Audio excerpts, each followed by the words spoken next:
Terima kasih Anda masih bersama saya di Laporan Pemilu. Lembaga Survei dan Polling Indonesia atau SPIN merilis hasil survei terbaru. Elektabilitas paslon Pak Prabowo Gibran mencapai 50,9% yang artinya berpotensi menang satu putaran.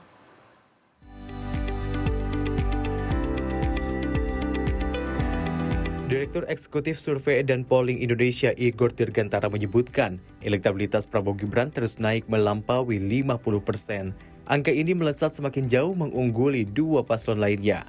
Adapun paslon nomor urut 3 Ganjar Mahfud mendapat elektabilitas sebesar 23,5% dan paslon urut 1 Anies Mohaimin meraih elektabilitas sebesar 18,7%. Perolehan suara dukungan terhadap paslon nomor urut 2 saat ini itu cenderung meningkat ya, menjadi 50,9%. Saya bisa bayangkan kalau tinggal 0,1% lagi 51%, berarti 50 plus 1, bisa satu putaran ini. Sementara paslon nomor urut 1 dan 3, ya pasangan Amin dan Ganjar Mahfud itu sepertinya terus mengalami degradasi ya, terutama Anies Mohaimin ya. Ya ini cukup dalam terkoreksi, ya mungkin ini dampak dari gaya debat Anies yang terlalu menyerang Prabowo, ya, atau keinginan Anies untuk mendapatkan peningkatan poin dukungan, tapi malah blunder ya, yang memperoleh poin dukungan justru Prabowo. Igor menyebutkan suara untuk paslon nomor urut 1 dan 3 cenderung turun, terutama pasca debat ketiga yang digelar pada 7 Januari lalu. Igor mengatakan gaya debat para paslon mempengaruhi angka dukungan masyarakat. Lembaga SPIN menggelar survei sepanjang periode 8 hingga 14 Januari 2024. Sebanyak 2.178 respon dari 38 provinsi Indonesia terlibat dalam survei ini.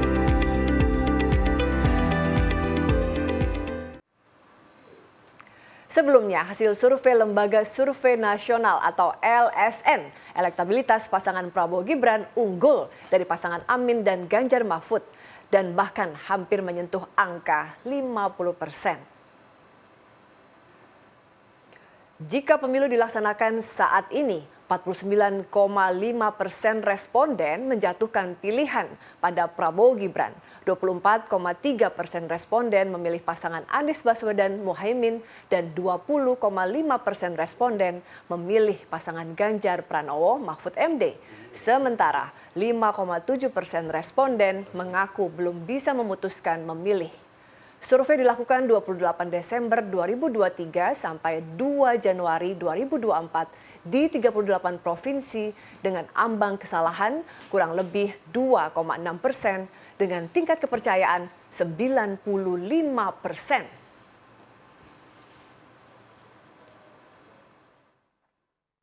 Kemudian kita masuk pada isu kita yang ketiga, perkembangan elektabilitas paslon presiden dan wakil presiden jelang Pilpres 2024.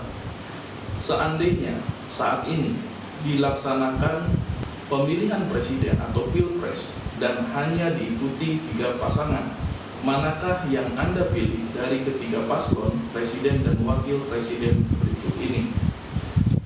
Survei LSN menegaskan bahwa seandainya hari ini dilaksanakan Pilpres, bagian terbesar pemilih atau 49,5% responden mengaku akan memilih paslon Prabowo Subianto dan Gibran Rakabuming Raka. Kemudian sebanyak 24,3% menyatakan akan memilih paslon Anies Baswedan dan Mohaimin Iskandar, diikuti oleh paslon Ganjar Pranowo dan Mahfud MD yang dipilih oleh 20,5% responden. Sementara itu 5,7% responden masih belum dapat menentukan memilih paslon yang mana. Data ini menjelaskan jika Pilpres dilaksanakan saat ini, maka Prabowo Gibran akan keluar sebagai pemenang alias lolos ke putaran kedua. Sedangkan paslon Ganjar Mahfud dan Anies Caimin sama-sama masih berpeluang untuk lolos ke putaran kedua maupun tereliminasi. Sejumlah lembaga survei merilis hasil survei pasangan Capres-Cawapres dan hasil pasangan paslon Prabowo Gibran selalu unggul. Bahkan beberapa hasil survei elektabilitas Prabowo Gibran melampaui 50%. Jika elektabilitas Prabowo Gibran terus naik, bagaimana peluang Pilpres satu putaran? Telah hadir di studio Ketua Asosiasi Survei Opini Publik Indonesia, Bapak Umar Bakri. Pak Umar, selamat sore. Selamat sore Mbak Eli. Terima kasih Pak Umar sudah Sama-sama. hadir di studio, Iya, sama-sama. menembus kemacetan Jakarta. Pak Umar, nah ini Pak Umar, tadi LSN, Iya. lalu SPIN. SPIN, iya. Dan ini kan survei-survei terbaru yang dirilis, artinya baru dilakukan, bahkan Iya. SPIN dilakukan setelah debat ketiga, artinya di awal Januari. Nah, ini surveinya makin menunjukkan bahwa pasangan Prabowo Gibran semuanya di atas 50% nih Pak. Artinya peluang satu putaran itu apakah semakin memungkinkan?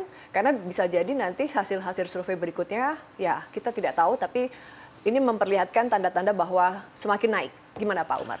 Iya, memang trennya seperti itu Mbak Eli ya. Jadi dari 3 paslon ini, paslon nomor 2 Prabowo Gibran menunjukkan tren yang terus meningkat ya, elektabilitasnya. Sedangkan pasangan nomor 1 Anies Caimin itu stagnan, naik nggak, turun nggak. Kalau Ganjar Mahfud itu cenderung menurun. Oke. Ya. Nah, itu juga terkonfirmasi dalam hasil survei sejumlah lembaga riset yang terakhir. Bahkan hari ini juga ada Indonesia Polling Station. Oh, rilis juga? Iya, Oke. itu lebih tinggi dari yang disampaikan oleh SPIN. Bahkan lebih tinggi, itu SPIN 50. aja 50,9. Iya, 50. Nah, kalau Indonesia Polling Station hari ini itu 51,8%. Oh, oke, 51,8%. Sedangkan Anies Caimin itu sekitar 21%. Wah, ini dapat bocoran terbaru ya. Karena lembaga-lembaga survei ini kan anggota asosiasi Jadi, saya. Pak Umar update ya. Setiap Iya, kali ini- rilis pasti menyampaikan informasi Berarti ke kita saya. media nanti sebentar lagi dapat update-nya. Iya. Silakan Pak Umar. Jadi sejumlah lembaga sudah terbukti menyampaikan bahwa elektabilitas Prabowo Gibran menembus angka batas minimal satu putaran Ya, ya, selesai satu putaran 50 itu 50 plus 1. Tetapi sejumlah lembaga mainstream ya, seperti LSN, kemudian sebelumnya itu Ipsos ya, sebuah lembaga survei Perancis yang mempunyai perwakilan di Indonesia, itu merilis hasil survei yang juga hampir sama. Kalau Ipsos itu 48,5, LSN tadi yang ditayangkan 49,5. Jadi apakah Pilpres akan berlangsung satu putaran atau 2 putaran? Semua peluang masih memungkinkan terjadi. Tetapi kalau melihat tren dalam 2 bulan terakhir di mana pasangan nomor 1 Anies Caimin cenderung stagnan, kemudian Ganjar Mahfud cenderung terus merosot, prediksi saya Pilpres 2024 ini dapat diselesaikan dalam 1 putaran saja. Gitu. Kalau tren ini terus bertahan dan tidak terjadi gempa politik di negeri kita yang mengubah segalanya. Iya.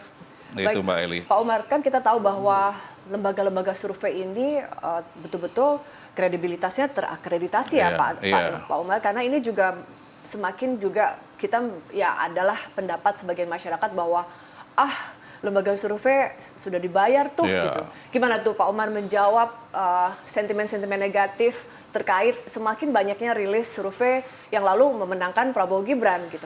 Ya, memang survei politik, khususnya survei pemilu itu sulit untuk mendapatkan apresiasi positif secara objektif dari masyarakat karena masyarakat kita sudah terlanjur terbelah. Iya, karena ada polarisasi Iya, tiga ada tadi polarisasi ya. dalam masyarakat. 3 pilihan ya. Biasanya itu kalau masyarakat pendukung calon nomor 1, kalau ada rilis hasil survei yang mengatakan nomor 2 atau nomor 3 bagus, mereka akan mengatakan oh itu survei abal-abal gitu. Sebaliknya kalau ada lembaga survei yang merilis nomor 1 bagus, mereka akan mengatakan oh ini survei objektif, ini survei bagus dan seterusnya. Jadi cara pandang kita itu standar seperti itu, tidak mau melihat survei ini sebagai sebuah metode ilmiah yang bisa dipertanggungjawabkan secara akademik dan tidak selalu subjektif berdasarkan kepentingan pasangan calon yang diusungnya atau yang disukai gitu ya. Itu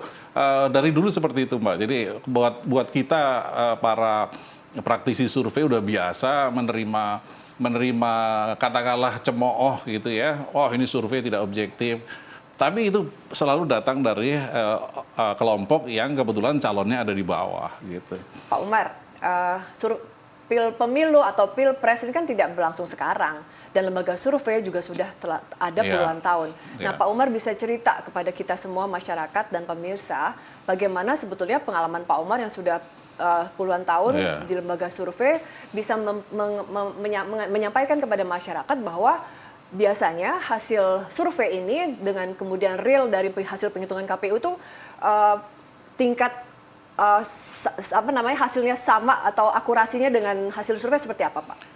Ya, karena lembaga survei itu banyak sekali ya Mbak ya, dan dari situ juga gradasi kualitasnya juga macam-macam kan ya. Ada yang profesional, ada yang setengah profesional, ada yang masih belajar dan sebagainya.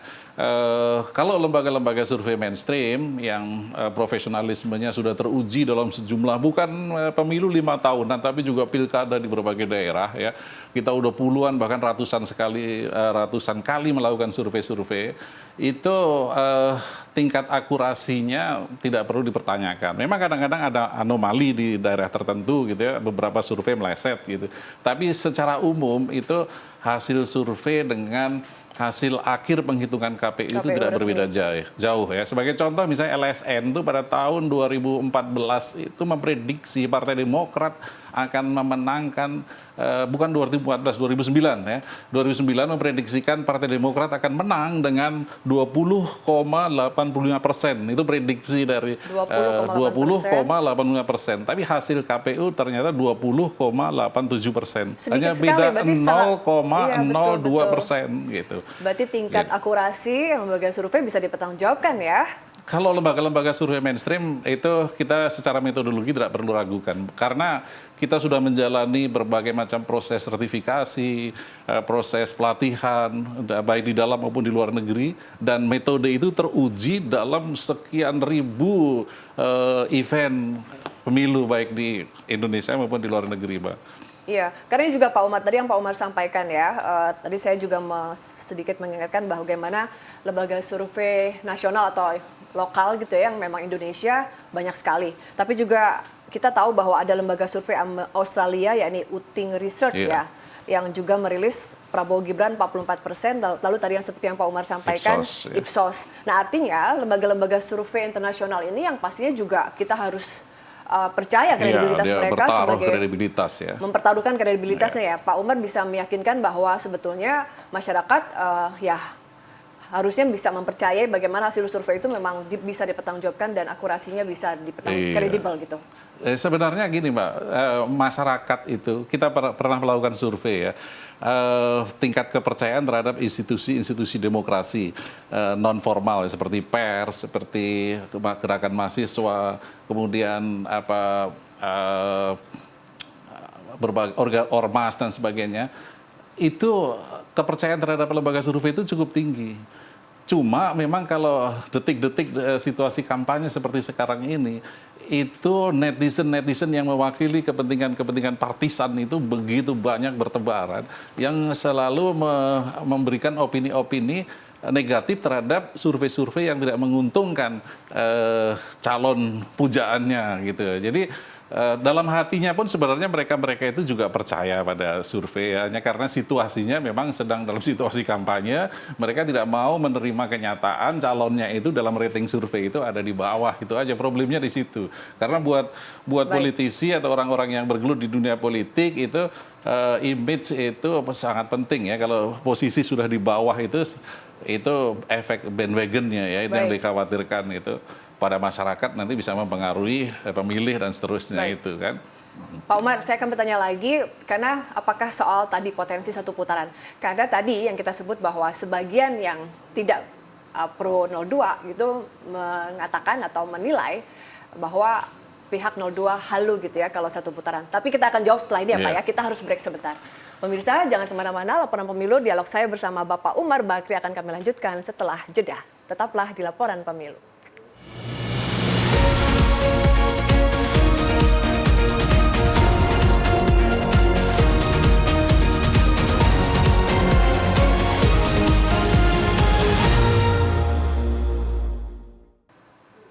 Terima kasih Anda masih bersama Laporan Pemilu. Dialog saya bersama Dr. Umar S. Bakri, Ketua Umum Asosiasi Survei Opini Publik Indonesia, ASOPI. Saya lanjutkan kembali. Pak Umar, menjawab tadi yang sudah saya kasih teaser. Bagi pihak yang tidak pro 02 gitu ya, menilai bahwa hasil rilis survei di mana sudah lebih dari 50% kemenangan Prabowo Gibran untuk Pilpres 2024, bahkan tadi Pak Umar menyatakan ada juga hasil survei terbaru hari ini 51%. Iya. Nah artinya potensi satu putaran semakin tinggi. Tapi buat 1 dan 3 misalnya atau buat pendukung 1 dan 3 menilai bahwa luluh gitu, kayak nggak mungkin gitu satu putaran. Nah seperti apa Pak Umar menjawab hal ini? Ya itu teknik-teknik atau strategi kampanye ya yang wajar dilakukan oleh para kontestan dan para pendukungnya ya. Tetapi saya percaya karena kita juga kenal dengan mereka-mereka juga, kita bukan dalam posisi yang bersaing ya. Mereka sebenarnya percaya juga pada survei-survei itu. Karena kalau kita tidak percaya sama survei, kita mau percaya apa lagi? Mau percaya sama dukun. Kan kalau nggak ada survei berarti alternatif lain kita pada prediksi dukun kan gitu. Mereka mengakui itu. Hanya memang kalau mereka nggak percaya dan bahwa survei-survei yang mengatakan elektabilitas Prabowo Gibran itu sangat tinggi dan hampir menyentuh 50%, kan tentu mereka akan keluarkan hasil survei mereka kan. Oh ini hasil survei kami, ternyata nggak seperti yang kalian katakan. Tapi sampai hari ini kan nggak ada. Betul. Gitu loh, hasil survei dari mereka yang mengatakan bahwa calon mereka itu tinggi, itu nggak ada. Gitu. Itu yang ditunggu-tunggu gitu loh. Kan kita nggak bisa mengatakan suatu hasil survei itu tidak bisa dipercaya kalau kita sendiri tidak melakukan survei. Kalau Anda nggak percaya pada suatu hasil riset, Anda harus tolak dengan riset juga. Nggak bisa dengan hanya opini saja gitu. Ya karena juga ya saya tidak terlalu mengingat namanya, tapi memang kemarin terbaru ada yang juga merilis bahwa sebetulnya misalnya kemenangan ada di pihak 03 gitu hasil survei, tapi saya lupa lembaganya apa. Nah seperti itu Pak Umar yang tadi Pak Umar mungkin sampaikan soal lembaga riset tandingan ya. Iya. Kalau saya udah cek satu persatu Mbak, karena saya sebagai ketua asosiasi itu hampir semua lembaga survei melakukan rilis, selalu saya cek satu persatu. Saya belum menemukan satu pun lembaga survei yang menempatkan apakah nomor 1 atau nomor 3 itu di atas. Gitu. Cuma memang di dalam survei itu ada berbagai macam variabel yang sering ditonjolkan, diangkat. Misalnya katakan begini, dalam variabel tertentu, misalnya kepedulian terhadap masyarakat kecil, calon tertentu unggul gitu. Nah itu yang diangkat gitu loh. Bukan secara keseluruhan, bukan agregat. Variabel tertentu yang bukan agregat keseluruhan. Kan setiap kandidat ini atau setiap paslon itu pasti punya keunggulan dalam variabel-variabel tertentu gitu. Nah, itu diangkat gitu. Nah, kadang-kadang media kurang jeli dianggap itu adalah hasil elektabilitas agregat gitu kan. Pak Umar, dalam rilis ini dan lembaga-lembaga survei taruhlah misalnya di bawah ASOPI, artinya mereka kan adalah lembaga survei yang terdaftar secara resmi di KPU kan, Pak Umar ya? Iya. Betul begitu ya? Iya. Nah artinya kalau mereka merilis hasil survei yang misalnya ternyata setelah hasilnya atau tadi yang Pak Umar sampaikan berkaca dari pemilu atau pilpres sebelumnya, hasilnya ternyata tidak akurat atau sangat jauh selisihnya gitu dengan hasil KPU. Itu kan tentu saja menurunkan kredibilitas dari lembaga survei tersebut kan, Pak Umar ya. Artinya untuk merilis itu mereka mempertaruhkan kredibilitas mereka ya Pak Umar ya. Nah seperti apa Pak Umar? Iya, buat kita orang yang profesional di survei itu it's my life ya. Itu hidup matinya kita. Gitu. Sama seorang jurnalis ya seperti Mbak Eli itu mempertaruhkan kredibilitasnya sebagai seorang jurnalis. Dia akurasi berita. Nggak akan mau bermain-main yang bisa menjatuhkan kredibilitas kita. Kecuali kalau kita survei itu hanya numpang lewat satu pemilu gitu. Nah, lembaga-lembaga mainstream seperti LSN ini sudah sekian puluh tahun terlibat dalam dinamika pemilu di Indonesia. Kalau kita melakukan blunder atau membuat kesalahan yang disengaja, itu bunuh diri gitu loh. Jadi itu yang perlu kita pikirkan. Bukan hanya semata-mata godaan-godaan saat ini. Memang para kontestan itu menggoda dengan berbagai macam tawaran ya kalau untuk situasi menjelang pemilu itu. Tapi kredibilitas itu jauh lebih penting. Karena itu menyangkut hidup matinya lembaga itu. Karena itu tadi Pak Umar, ini kan tadi ya kita bicara bahwa misalnya tadi hasil kamu karena iya kamu mengambil sampel yang ternyata adalah sampel di mana misalnya sampelnya dominan 02 misal. Iya. Itu yang mungkin masih diragukan gitu Pak Umar. Bagaimana menjawab hal tersebut Pak Umar? Nah itu dalam kesempatan live di Garuda TV juga pernah saya sampaikan bahwa teknik sampling itu tidak suka-suka kita gitu ya. Supaya hasilnya menang 02 atau Carilah 01 sampel. kita cari populasi yang di situ Dominan. merepresentasikan dari pemilih 02 atau 01 misalnya. Itu kerjaan orang bodoh yang nggak ngerti riset nggak ngerti. Biasanya memang seperti itu. Kalau misalnya 02 Prabowo unggul, mungkin surveinya itu di daerah-daerah yang banyak pensiunan, tentara, segala macam gitu kan. Itu nggak seperti itu. Maka kadang-kadang saya sering bilang sama wartawan yang bertanya itu, kalau Anda ingin tahu survei, ikut. Nanti bulan depan LSN akan suruh ikut bagaimana, mulai dari kita merancang sampel, teknik sampling, dan sebagainya, sampai ke lapangan itu seperti apa. Supaya kalian, keraguan-raguan kalian selama ini terhadap metodologi survei itu bisa terbantahkan juga. Pernah ada wartawan ikut Mbak gitu, ternyata berat juga survei gitu. Baik, Pak Umar, pernahkah ada kasus misalnya ternyata hasil survei misalnya ada pihak yang merasa dirugikan lalu ada ya mungkin dilaporkan atau disomasi atau dipidana, pernahkah sih Pak? Setiap 5 tahun pihak yang kalah itu bahkan juga ada pihak yang menang mengancam itu akan melaporkan lembaga survei yang hasilnya tidak sesuai dengan harapan mereka. Tetapi kan begini, prinsip survei itu metode ilmiah Mbak. Setiap aktivitas ilmiah itu dijamin konstitusi dan nggak bisa dikriminalisasi. Gitu. Kalau ada sebuah lembaga riset, lembaga survei melakukan kesalahan dalam bermetodologi, dia diadili oleh sebuah dewan etik dari asosiasinya. Dan itu kita udah sepakat dengan KPU, makanya lembaga-lembaga survei itu didaftarkan di KPU. Sekarang ada 63 lembaga survei itu tersebar di beberapa asosiasi. Nah, anggota asosiasi saya juga ada banyak yang terdaftar di situ, ada yang nggak sempat daftar karena dia cuma di daerah-daerah. Nah itu mereka ini nanti kalau anggota asosiasi terbukti melakukan kesalahan, dia diadili oleh Dewan Etik Asosiasi. Kalau lembaga survei yang tidak terdaftar di KPU, KPU nanya kepada kita, para asosiasi, gimana ini? Ya terserah KPU mau diapakan.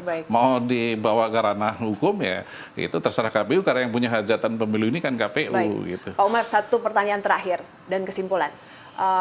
Kampanye tinggal 28 hari lagi menuju pencoblosan. Mungkin tadi yang Pak Umar sampaikan, lembaga survei akan terus merilis kembali dan artinya tadi yang Pak Umar meyakini sekali bahwa sepertinya Pilpres satu putaran. Apakah Pak Umar akan makin yakin ke depan akan satu putaran?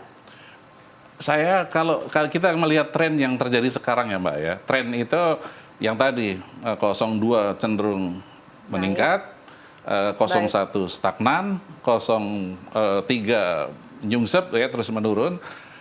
Kemudian berbagai perkembangan politik seperti banyak kader-kader PDIP yang menyeberang ke 02, terus terjadi gejolak di internal mereka, segala macam lah perkembangan-perkembangan itu adalah indikasi bahwa kemungkinan Pilpres satu putaran itu sangat besar. Tetapi ini politik ya. Politik itu berbagai kemungkinan bisa terjadi kalau tiba-tiba terjadi gempa politik. Seperti sekarang nih isu pemakzulan gitu ya. Ini kalau bergulir terus nggak terkendali, ini bisa membuyarkan segalanya gitu. Jadi yang potensi satu putaran itu bisa berantakan kalau pemilu gagal ya, gara-gara pihak yang akan kalah nggak siap, ya lebih baik pemilu batal dengan ada pemakzulan dan sebagainya. Itu yang secara matematis dan berdasarkan pengalaman survei, potensi 02 menang satu putaran cukup besar, tetapi politik itu bukan ruang hampa, di mana banyak variabel yang bermain. Nah di situ kita harus siap juga terjadi berbagai kemungkinan yang lain. Itu Mbak. Dr. Umar S. Bakri, Ketua ASOPI, terima kasih sudah hadir di studio Garuda TV. Sama-sama Mbak Eli. Selamat sore, Pak. Selamat sore Mbak. Umar Bakri.